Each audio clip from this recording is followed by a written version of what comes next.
Testosterone for women is everywhere right now, but there's one problem nobody talks about. It's still not FDA approved. Almost nobody understands why it remains off-label. Today, we're diving into the science behind it, plus a little of our own sassy opinion too. Stay tuned.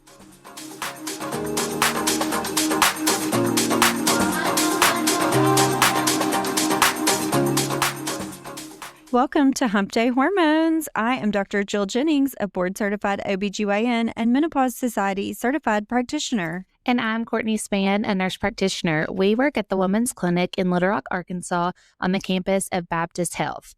We are here to talk about all things female hormone related, from puberty to menopause and everything in between. We are here to inform you from a medical point of view about the latest scientific evidence in the world of hormones. You can find us on social media, Facebook and Instagram, as well as YouTube as Hump Day Hormones. And you can email us your questions or topics for the show at humpdayhormones@gmail.com. We just wanted to have a quick little disclaimer that everything we talk about here is for informational and supportive purposes only, and this is not medical advice, as we are not your provider. Your body is unique, and so be sure to chat with your healthcare provider before making any changes to your healthcare routine.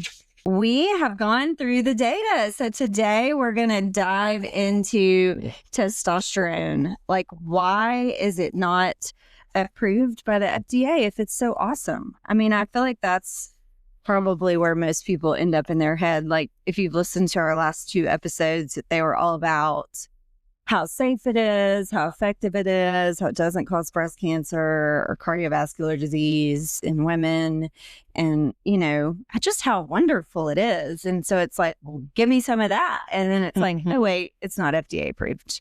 And it's probably not going to be covered by your insurance. And so it's like, well, what the heck? If it's as awesome as you just droned on for two episodes about, then why isn't it? And there are some really great guidelines on it, you know, and you would think, like, if there's a guideline in place that supports the use of testosterone, that like insurance and FDA would be behind it as well. And that's just not the case. Oh, no. It's super frustrating. I feel like your insurance, I mean, if you work at an insurance company, you probably somehow like kind of love that it's not FDA approved, right? Like, you're not going to help that happen because that's going to mean you have to pay for it. Yeah. Like you do in men. So, I mean, I feel like it's like, well, who is excited about getting this pushed through? I mean, us as menopause providers and patients, and then, but it's like, does anybody care what we think? I mean, you know? Yeah. And so I do feel like that I don't want this at all to come across as like some episode where we're just griping and not trying to be part of the solution. But I do feel like there are people that are, you know, more, I guess, have more of a presence than we do, and somebody's going to listen to them that are lobbying at the FDA level. But I think like this is part of it too. I think just getting the word out there about how safe it is and effective, and, you know, kind of the guidelines on it and how to write it and how it works is part of it. Because I think as more and more people understand that, then there can be more and more pushback. And so, but there are things being done right now. So we're not just out here griping about a problem that we can't fix. There are like active things being done to try to fix it. That's right. Yeah. And so, yeah, if you haven't listened to episode 69 and 70, you should go back and do that. But I'm just going to assume that you're like on board with us, that testosterone's awesome and that women have it and should replace it and get benefits from that. I'm just going to assume that you're there. If you're not, then go listen to those two. But I think we talked about, those specific guidelines, and like ISWISH, that Society for Sexual Health has the most specific guideline. And then ACOG and the Menopause Society also have guidance about just the evidence that it is, you know, evidence-based, useful. But they really harp on that it is primarily for postmenopausal women with hyperactive sexual desire disorder, and not for general wellness and not for anti-aging. So it's not, that we don't have guidelines. It's just that the only indication that we can all kind of agree on is for that sexual desire. So I know. And in postmenopausal women, I'm like, what about premenopausal women? Yeah. You know? And so that's like a pretty like niche, right? I mean, you have to be a female and you have to be postmenopausal and you have to have low libido that you want to fix. Yeah. So that's a pretty niched out kind of niche of people, but yeah, I think that if you need like references and you need to go prove it to yourself, Ishwish has really good like how to prescribe testosterone, practical testosterone prescribing kind of rules. And then the global consensus statement is probably most clearly lays out the evidence that it is useful and helpful. And then ACOG is really good at doing what ACOG does, is putting up our guardrails, like where to be careful and like how you have to follow these people's labs and things like that. And then the Menopause Society just frames it around that menopausal type of place. So we do have all of these things in place and guardrails in place. So seriously, like, why won't the FDA approve it? And I think, like, in my mind, it's just like almost like a toddler, like, but why? Explain to me why. Like, seriously, why? Like, make it make sense. And so I think that that's what this episode is like, make it make sense. And I think after you hear all this, you'll be like, okay, I get it. But that's also like so dumb. And, we need to do whatever we can, whether that is write someone a letter or just go ask your doctor about it or bring it up to other people. Just because I think the more people that know about this, the more likelihood there's something that like something can get done about it. Well, and I think kind of one of the biggest frustrations is that it's been available for men since, so 1935, that's 90 years ago, it when testosterone was isolated and synthesized scientifically. So like they started using it in men like in the 1940s to 50s or so. Yeah. With like gels and patches that were later approved, but still like not available for women. So I think any person probably knows like men have been able to get and use testosterone for a really, really long time.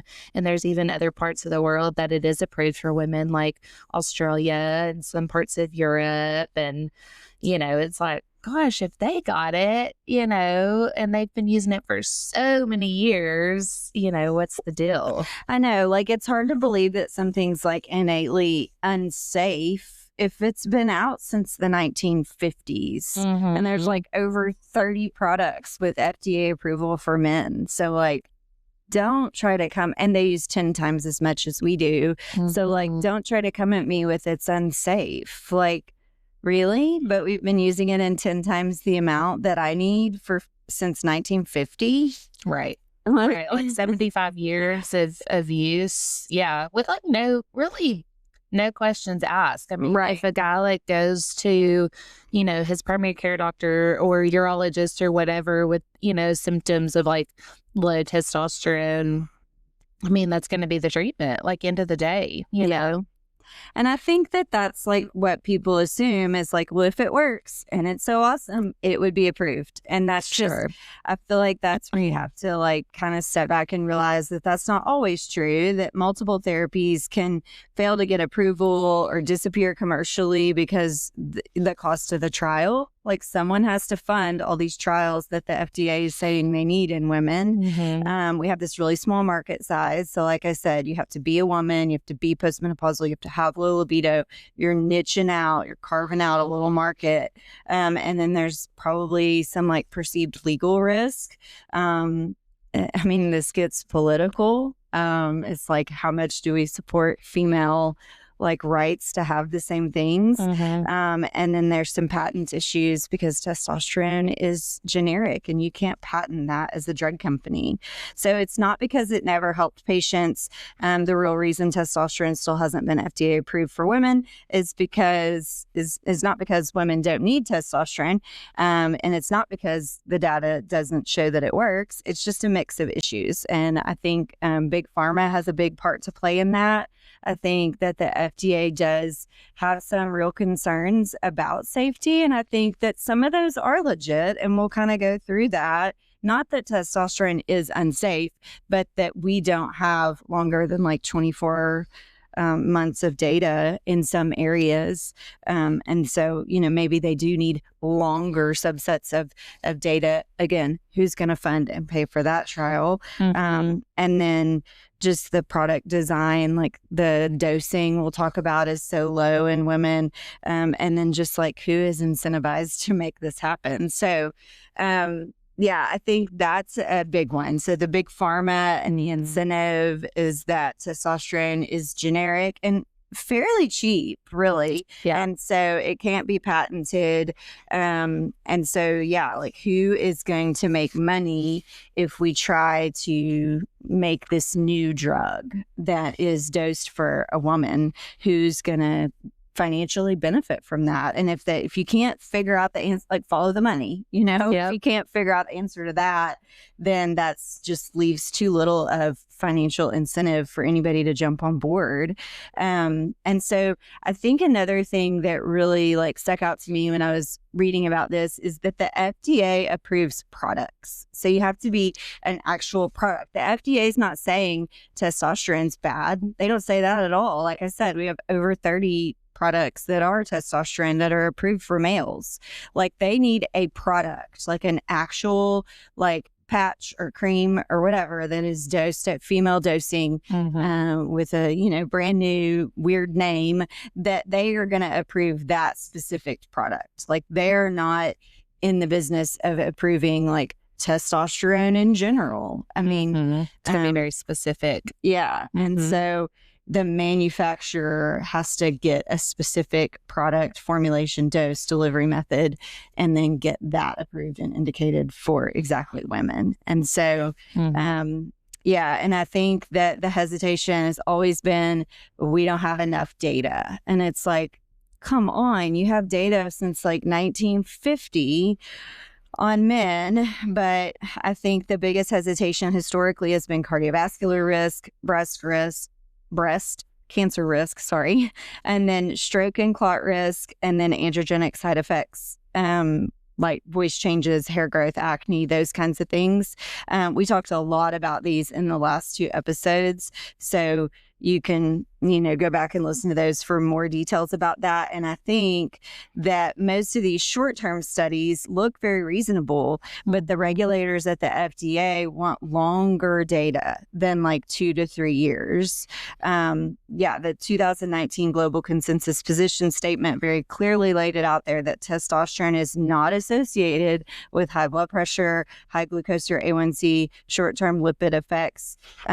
They had insignificant trend towards DVT, no increased risk of mammogram breast density, and no increased risk of breast cancer. So, I mean, we have very clearly laid out there that, but we just, again, those studies are only about 2 to 3 years, and the FDA is saying they want longer than that. So, which is like, just makes me think like how long did it take for Viagra to get on the shelf? No, I can't. I know. It's like we did like very much data. It was like for the that. fastest one to kind of go out on the market, like I think less than a year or something. I'd have to go back and look, but it was a very quick, like, oh my gosh, we got to get this out here.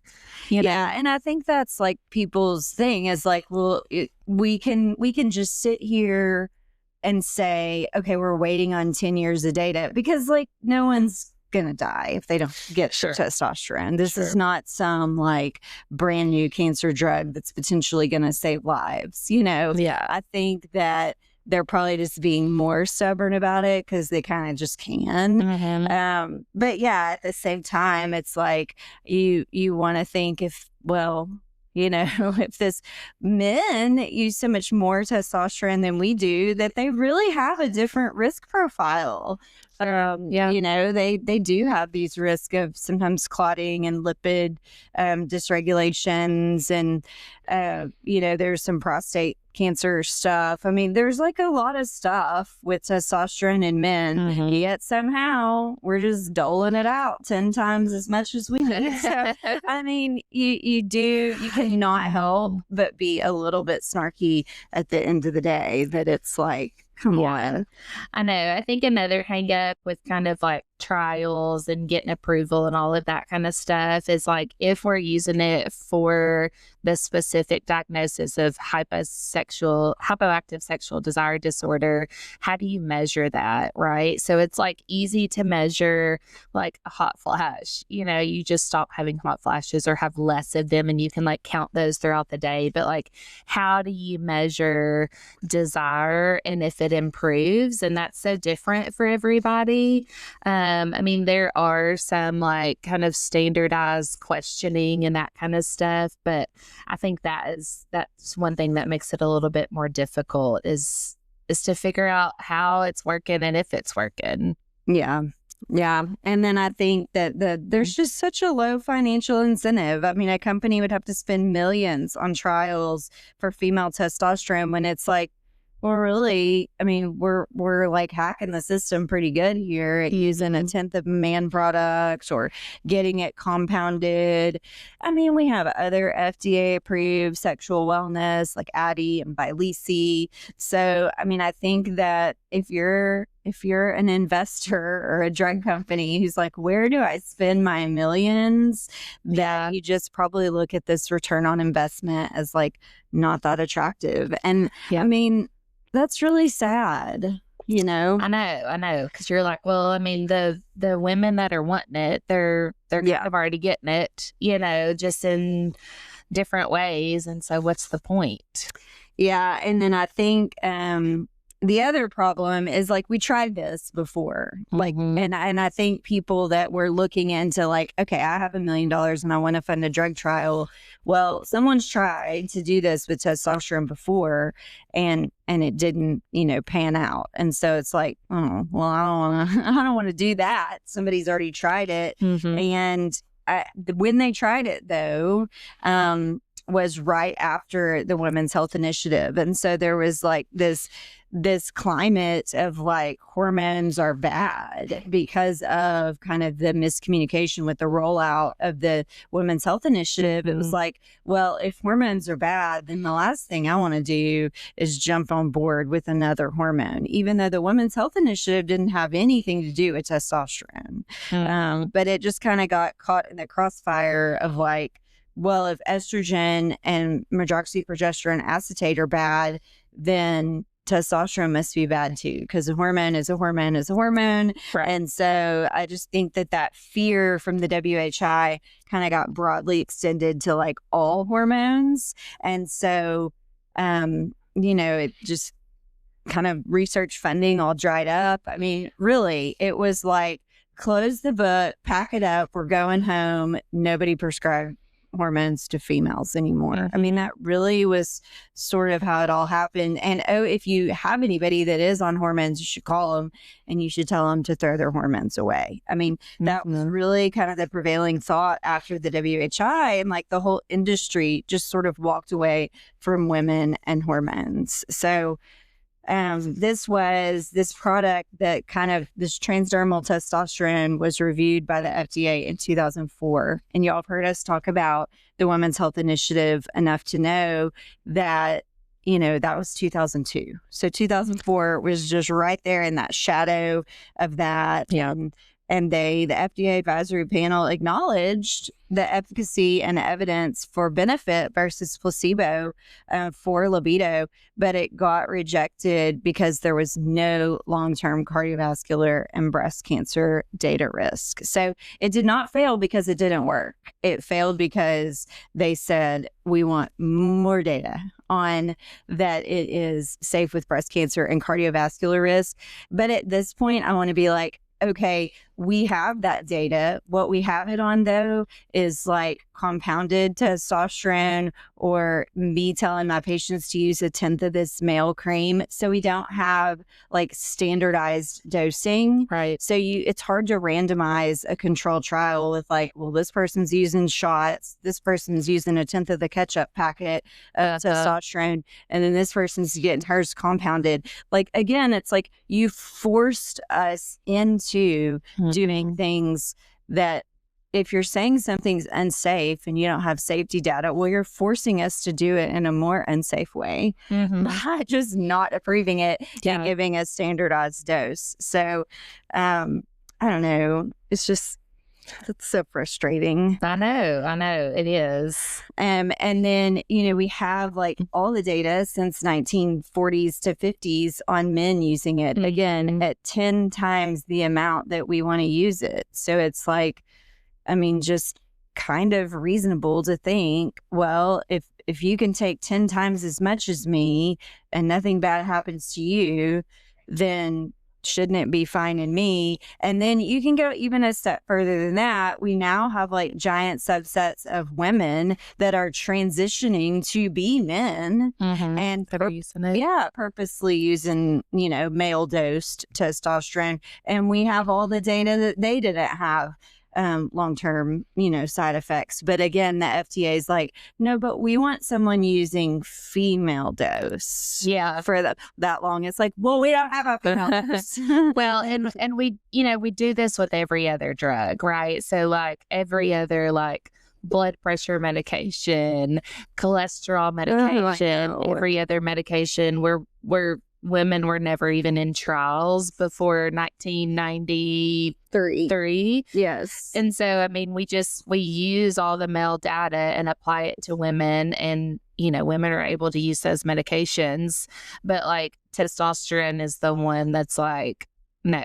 Yeah, it's okay if you take this Lipitor, and it's okay if you take this blood pressure medicine that were probably almost exclusively studied in men, but somehow it's not okay. And their whole like reasoning is that women have different biology, we have different target tissues, we have different adverse effect thresholds, which is definitely true. So I feel like regulators want evidence in the actual population being treated. But that's where you're like, what Courtney's saying, like, really, do you? Because if that were true, then right off the bat, we wouldn't have been given stats. We would do that like with every other drug. Yeah. And we do have different body compositions, aromatase activity, tissue sensitivity, side effect profiles. That is true.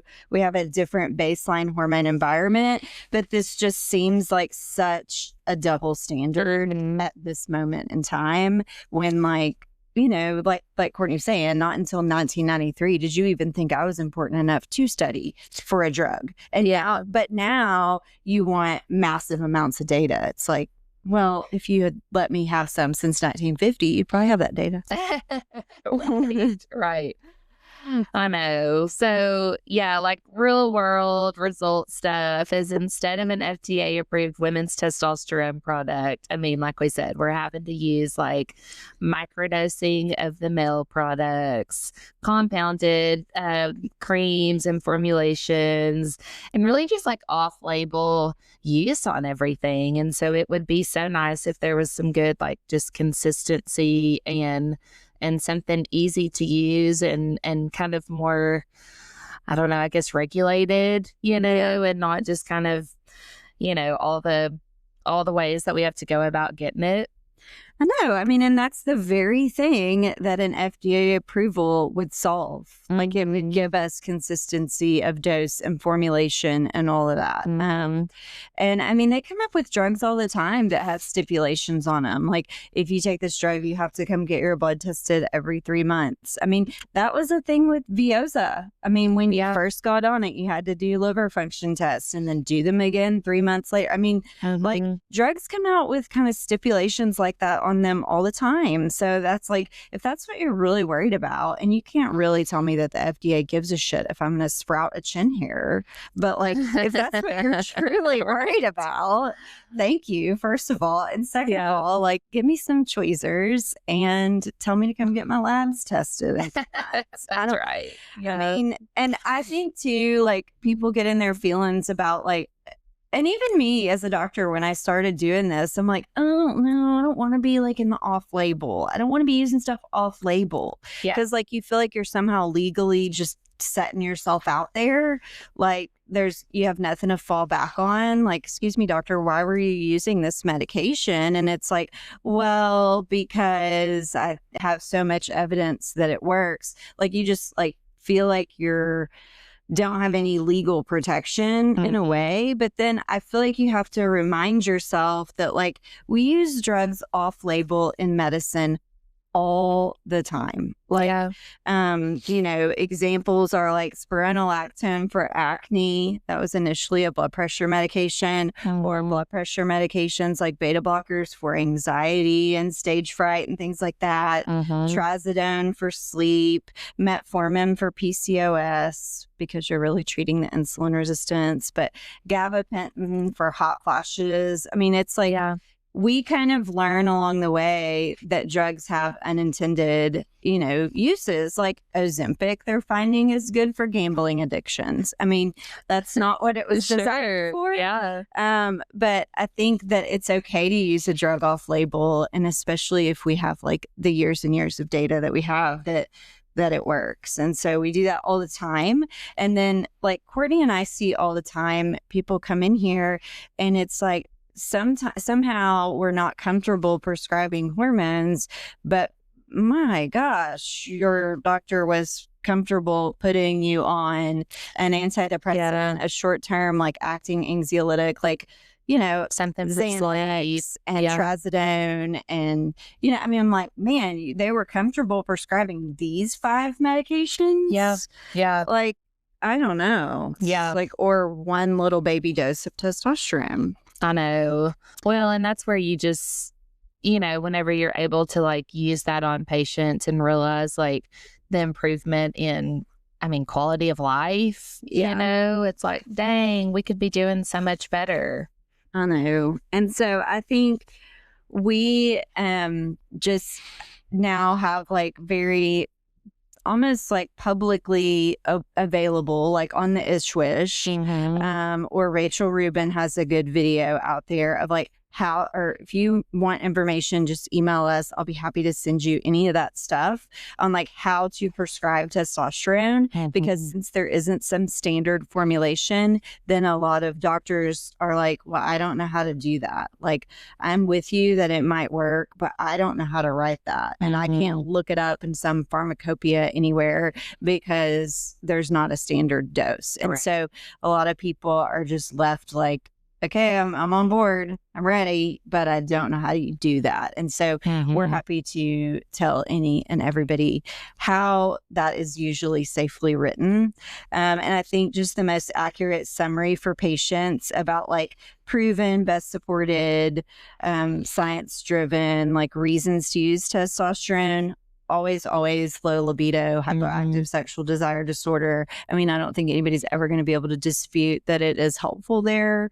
Some promising but like incomplete things are like vaginal dryness. I mean, we know that like, I mean, you can go as far as like we have an FDA approval for a vaginal DHEA, and DHEA is the precursor that is going to be broken down in your tissue to testosterone. So the FDA has essentially approved local vaginal testosterone. They just called it, you know, Intrarosa, and it's DHEA. Like, we just approved the precursor because we're all too scared of actual testosterone.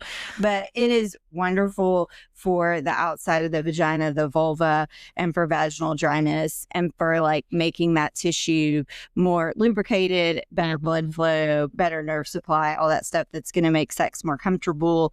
We know that testosterone is very neurologically active. It's good for energy and motivation. And then it is good at burning fat, building muscle. And so that's going to support metabolic health. Like if you have more muscle, you're going to drive down your insulin resistance. If you have less fat, you're going to be less inflamed and all that visceral fat, stuff that's going on, none of which is good. So I think where we have to be careful and where I don't know, the internet and social media and just, I don't know, the world latches on and somehow it becomes oh, testosterone's good. Well, it's this mecca that's going to solve everything. And people tell you that it is good to make you lose weight. It is not a weight loss drug.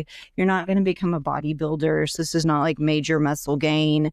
And we shouldn't really be using this for athletic enhancement. That was probably the downfall of testosterone, honestly, was when it started being used that way. So, I mean, those are things that if you see online, all you need is this testosterone and you will magically. Yeah. Or if somebody's telling you oh, you just need a big old testosterone pellet, it's going to do all these things. Meanwhile, we haven't looked at anything else about you. Sure. And I mean, testosterone is at the end of the day, a steroid. And so we all get a little bit of a steroid high, whether you go get a cortisone shot and you're going to be buzzing around for the next week, Yeah. I mean, it is a steroid. And so at the end of the day, there is some mood elevating, just sort of elevating effects from doing a steroid. And so people can feel really good initially if you put some big whopping pellet in them. But was that really what was wrong with them? Or did you just make them feel good? Right. And then is that sustainable? So I feel we've made the problem worse though, again, by not having a female product. We have forced people kind of out into the weeds and to find someone who will give them testosterone. And unfortunately, a lot of those people are oh, I can give you testosterone and I can make a bunch of money off of it. And you need this giant pellet. Yeah. And so, we've just pushed ourselves almost into that category rather than here's your low dose testosterone patch that's FDA approved and costs $20, just like if you were a dude.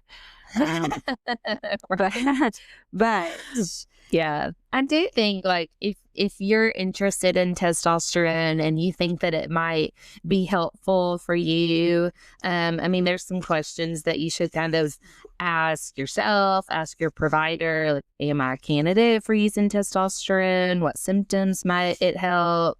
Which form do you recommend? There's not one, right? So if you go somewhere and the only option is one option, then I mean, that's probably not the best place for you to be. There's plenty of other options. How will it be monitored if you're on it? And then what side effects should you watch for? So, I mean, you should be counseled on, just like any other medication, risk, benefits, all the things. And you should know why you're using it and how it's going to be monitored and all of that. Yeah. I remember when I was a kid and my dad would always listen to this radio. Now John Tesh is on the radio all the time. There was a person like that on the radio. And he would always be now you know the rest of the story. It was Paul Harvey, I think. But I feel now you know the rest of the story about testosterone and why it's still not approved. It's basically a big pharma and the FDA and money. Yeah. Money. Yeah. So it's not things that it's not, right? It's not that women don't need testosterone or that we don't already make our own that declines earlier in life than men and it is so beneficial. It's not that we don't have that science and it's not that that science doesn't matter. It's that approval requires the right product, a specific niche product that's dosed correctly, the right data just to suffice just exactly what the FDA wants. It requires the right funding, somebody to fund the millions of dollars that this trial would take. And it requires the whole system, that's all of us, to prioritize women's health care and our libido and drive and things like that. And to say this is important for you. And we are going to fund that and do all that. So, and I think it's helpful that it is available in other countries as a female dosed product. And so I think that's hopeful and reassuring that, I mean, sometime in the near future, it may be an available product in the United States. I think it will. I mean, I think it will, like, in our practice. Like, I Mhm. mean, I'm only 45 years old, but I mean, yeah, it's not. I mean, I think it'll be within the next couple years. Yeah. Like And the day that comes out, oh my gosh. I feel like then what's going to happen, this is just me being like Yes. pessimistic over here, but like, just like Zepbound, tirzepatide, like Yeah. Mounjaro works so well for diabetes. Everyone loses all this weight. Okay, good. Now we're going to approve the exact same product with a different name and call it Zepbound, but its FDA approval is going to be weight loss. And then immediately the insurance companies are like, oh, hey, we don't cover weight loss. So, I mean, I feel like that's what's going to be next is like, yay, it's FDA approved. We have a patch or a cream or whatever. And then insurance is going to be like, oh, yeah, well, we don't cover sexual wellness in females. But that's going to be a really hard line to walk because you have covered it in men for so many years. So, like, I feel like all hell will break loose if that happens. But it's like somehow you still feel like the FDA approval is not the end of the road. The FDA approval is just one thing. And then you've got to get insurance and start proving it. I mean, but just so you know, testosterone's not, I mean, we're not breaking the bank. I think it gets that name because of pellets, and pellets are expensive. But you can get creams and shots for pretty cheap. I mean, if you break it down by the month, we're talking like $20, $30 a month. Yeah. And so, I mean, if you get compounded cream, you may spend 50, 60, sometimes 70, just depending what compounding pharmacy you use. But like, I mean, just like everything, there's really expensive ways to do it. You can get your $350 pellet. You can get your $70 a month compounded cream, or we can show you how to use Mel products, and we can get those down to about $20, $30 a month. So it's not like completely unaffordable. You just, again, you have to have somebody that knows how to tell you how to do that. And there's plenty of people that might be on board with testosterone, but they still don't know how to prescribe it. And then you got to get past the pharmacy when you get there and they're like, did your doctor tell you how to use this? Because we're not really sure. Oh my gosh. Even whenever we like have the specific instructions written on the prescription, how to use it. Yeah. There's still like that just block at the pharmacy. Like, yes, we've educated them. I mean, and we do it. Like, we will get on the phone with the pharmacy. I mean, Shantae does it all day, every day for us. I heard her offering to send one of them the video the other day, because we have a video of like how you divide up the cream or how you do the shots. And it's like, yeah, we send those to all of our patients because we explain it to them. But sometimes when you get home, it's like, okay, and if you need to watch this video and pause it 10 times while you're doing it, then, here you go. But yeah, I heard her offering to send it to a pharmacist. Yes. Just takes everybody. Yes. So yeah, here we are. We're just stuck in the gray zone between all the evidence we do have and FDA regulations. So, but we are here, happy to help, happy to walk you through any and everything that you want to know. Next week, I'm excited. It kind of follows in this same vein of like, what the hell is going on? That same kind of, and it's just about like, just in general, inequity in female healthcare. There's inequity in everything female related, right? I mean, the pink tax, you could go down that road all day long with everything, but we're just going to talk about sort of historically, there's been inequity in medicine and obviously drug marketing and just the way women are treated as patients. And then we have someone from the community, Claire Brown. She founded the Little Rock Power Women. So she has kind of this unique perspective of like, now we have these social media communities with women able to talk to each other.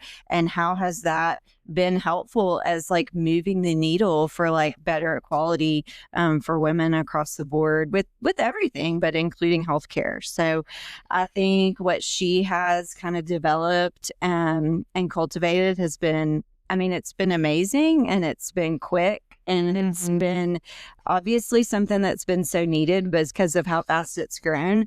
And she's just an awesome, big, fun personality. So she's going to be on kind of talking about all that stuff. And then, so excited to have her. We've got lots of fun stuff planned coming up over the next month or so. So, yeah. We're going to have some good guests on. So, I think this will be a fun next few months for sure. The next, probably 5 or 6 episodes, we have guests. And so that's always fun. Not that we don't. We hold it down over here by ourselves. Yeah. I think it's always fun to get some outside perspective on things. It is. Okay, quick reminder, everything we talk about here is for informational and supportive purposes only, and it's not medical advice. Your body is unique. Be sure and talk to your healthcare provider before making any changes to your health routine. That's right. Email us your questions, or if you want to come on our podcast, if you have something cool to talk about, humpdayhormones@gmail.com. Follow us on social media. We are on YouTube, Instagram, Facebook. I have not ventured over into the TikTok space. I'm just too old for that. But follow us there at Hump Day Hormones.